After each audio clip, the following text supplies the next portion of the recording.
अर्गदही एक छोटे से गांव में रामू अपनी पत्नी और अपने 10 वर्षीय बेटा के साथ एक छोटे से घर में रहता था। अपने बेटे रोहित के साथ कठिनाई भरा जीवन व्यतीत करता था। उसकी पत्नी जमींदार के घर काम करती थी और वह खुद किसी और के खेत में काम करता था। यूं तो हमेशा सर्दियों के समय -2 डिग्री तापमान रहता था।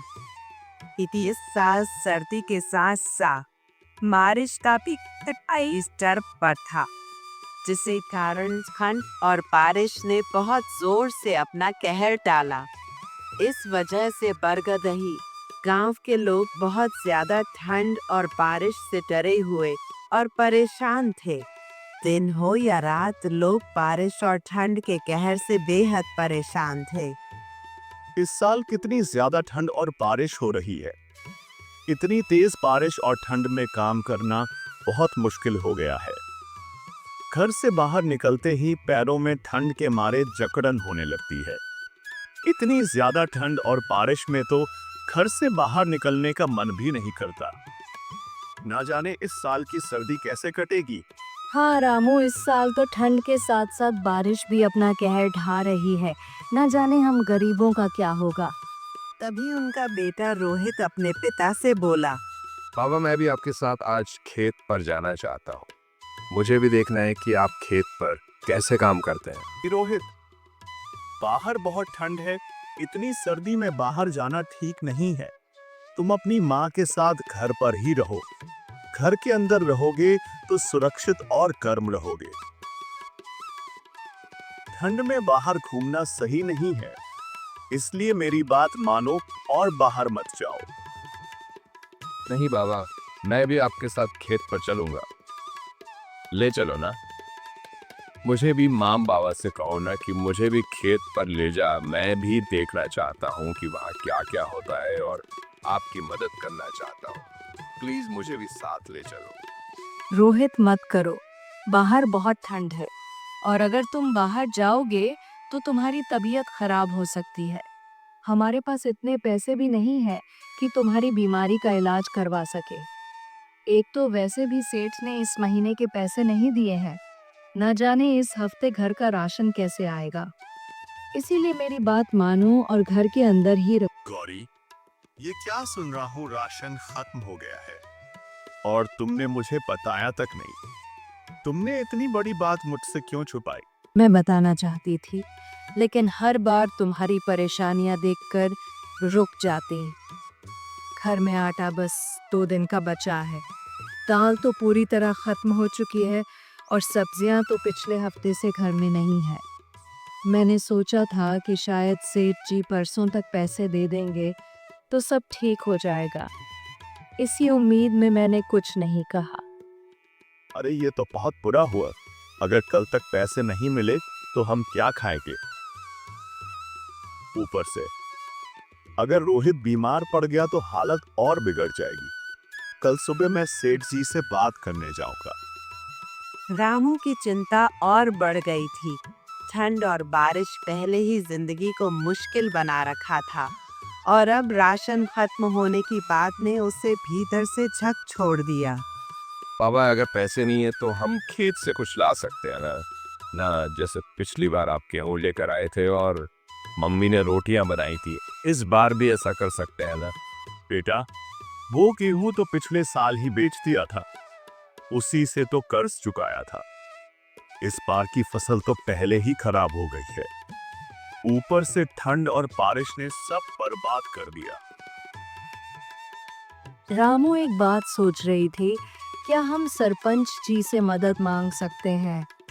उन्होंने पिछले महीने गांव वालों को राशन बांटने का भरोसा दिया था। अगर वह मदद कर दे तो कुछ दिन के लिए इंतजाम हो जाएगा।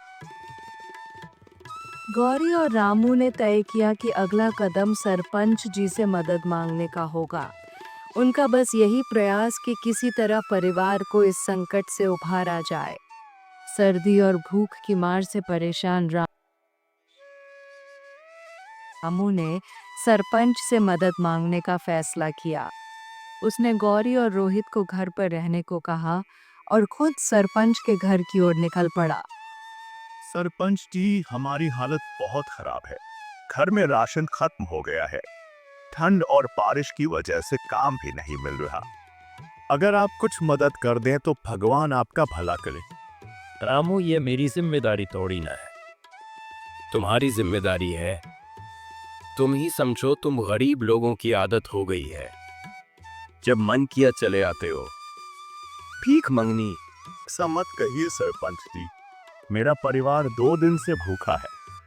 मैं मेहनत से कमाने वाला आदमी हूँ, लेकिन इस बार हालात ने मजबूर कर दिया है।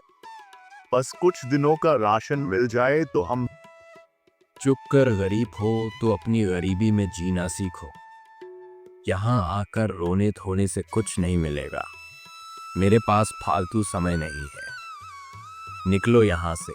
सरपंच जी, आप हमारे गांव के मुखिया हैं।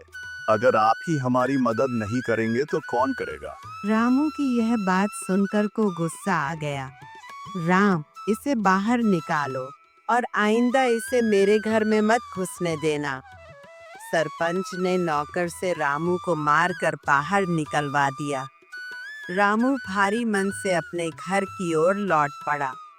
रामू भारी मन से सरपंच के घर से लौट रहा था। आसमान में बादल और गहरे हो गए और मूसलाधार बारिश शुरू हो गई। रास्ते में रामू पूरी तरह से भीग गया। सर्द हवा और बरसते पानी ने से और भी कमजोर कर दिया। कांपते हुए पौधों से वह किसी तरह अपने घर पहुंचा। घर पहुंचकर रामू ने किसी से कुछ नहीं, वह चुपचाप अपने गीले कपड़ों में ही लेट गया। थकान और निराशा से घिरा रामू तुरंत सो गया, मानो उसके पास अब सोचने की ताकत ही ना बची हो। अगली सुबह जब गौरी रामू जगाने गई तो उसने देखा कि रामू बिल्कुल शांत पड़ा हुआ था। बार बार आवाज देने पर भी रामू ने कोई जवाब नहीं दिया। रामू, उठे, देखे सूरज निकल आया है। रामू जी, आप सुन रहे हैं ना? उठे ना। रामू हमेशा के लिए शांत हो चुका था। ठंड और भूख ने उसकी जान ले ली थी।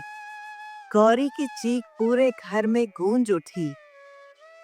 हे भगवान, ये क्या हो गया? हमें किसके सहारे छोड़ दिया आपने रामू जी? गौरी और उसका बेटा रोहित गहरे शोक में डूब गए। रोहित अपने पिता की याद में लगातार रो रहा था।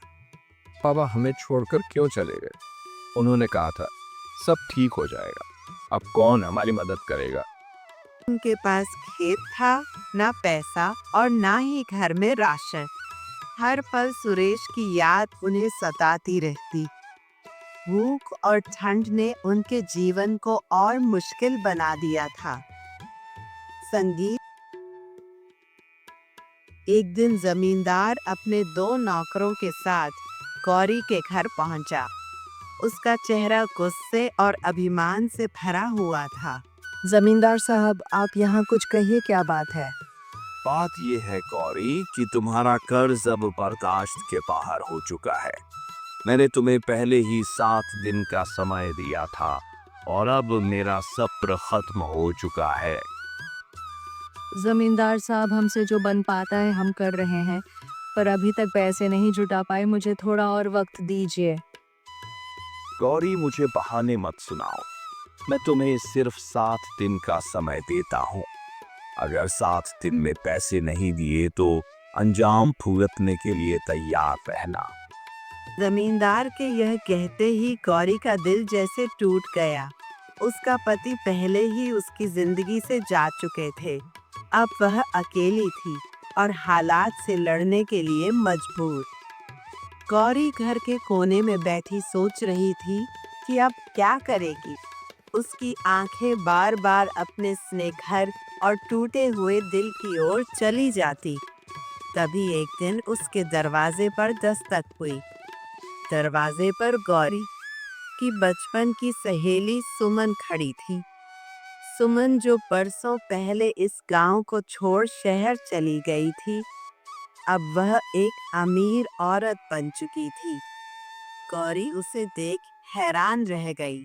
सुमन दीदी, आप यहाँ इतने सालों बाद? हाँ गौरी, मुझे तुम्हारे हालात के बारे में पता चला। मुझे यह जानकर बहुत दुख हुआ, लेकिन अब तुम अकेली नहीं हो। मैं यहाँ तुम्हारी मदद के लिए आई हूँ। सुमन की यह बात सुनकर गौरी आंखों में आंसू भर आए। दीदी, मैं बहुत मजबूर हूँ। जमींदार ने 7 दिन का वक्त दिया है कर्ज चुकाने के लिए, लेकिन मेरे पास ना खेत है ना पैसा। मुझे समझ नहीं आ रहा कि मैं क्या करूँ। सुमन ने तुरंत अपनी पर्स से एक मोटी रकम निकाली और सीमा के हाथों में रख दी। गौरी, ये पैसे लो, अपनी माँ को मैं अपना परिवार मानती थी और तुम मेरे लिए बहन जैसी हो। जाकर जमींदार का कर्ज चुका दो, मैं तुम्हारे साथ हूँ। दीदी, आपने मुझे और मेरे परिवार को नई जिंदगी दी है। मैं कभी आपका यह एहसान नहीं भूलूंगी। अगले ही दिन गौरी जमींदार के घर पहुंची और कर्ज चुका दिया। जमींदार यह देखकर हैरान रह गया। कितने सारे पैसे तुम्हारे पास कहाँ से आए? मेरे परिवार के लिए किसी फरिश्ते का तोहफा है। आपको आपके पैसे मिल गए ना, बस अब मुझे चैन से जीने दीजिए। इतना कहकर गौरी ने वहां से विदा ली। अब उसके पास न केवल जमींदार के कर्ज से आजादी थी, बल्कि सुमन जैसी सहेली का साथ भी था, जिसने उसकी जिंदगी को नई रोशनी दी। सीमा ने अपने पास बचे हुए थोड़े से पैसों से एक समोसे की दुकान शुरू की, ताकि वह कुछ पैसे कमा सके। ग्राहकों के अच्छे समर्थन के कारण उसकी आमदनी भी धीरे धीरे बढ़ने लगी। आमदनी ठीक होने के बाद उसने अपने बेटे को स्कूल भेजना भी शुरू कर दिया। हालांकि वह अब भी अपने पति को हर पल याद करती थी और उसकी कमी महसूस करती थी। कुछ सालों बाद गौरी का बेटा रोहित अब बड़ा हो गया था। एक दिन वह घर आया और उसने गर्व से कहा, माँ, अब से आपको कोई काम करने की जरूरत नहीं है। मैं अब एक बहुत बड़ी कंपनी का सीईओ बन गया। अब आप बस आराम कर। ये सुनकर गौरी की आंखों में खुशी के आंसू आ गए। उसने अपने बेटे को गले लगाते हुए कहा, बेटा, आज तूने मेरे सारे सपने पूरे कर दिए। मुझे तुझ पर गर्व है। आखिरकार गौरी और उसके बेटे का जीवन खुशहाल हो गया।